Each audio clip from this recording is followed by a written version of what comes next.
7.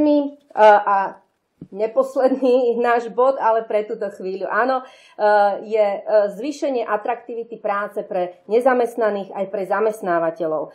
Posilníme teda súbeh dávok a mzdy. Pre zamestnávateľov presadíme odvodové úľavy, ak zamestnávajú dlhodobo nezamestnaných, a v tomto ohľade sa zameriame aj na ľudí so zdravotným postihnutím, ktorí majú vôľu pracovať.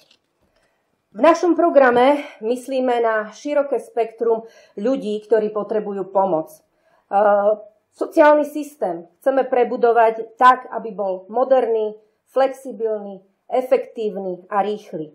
Aby jeho stredobodom bol človek, ktorý musí dostať kvalitnú, rýchlu pomoc a včas.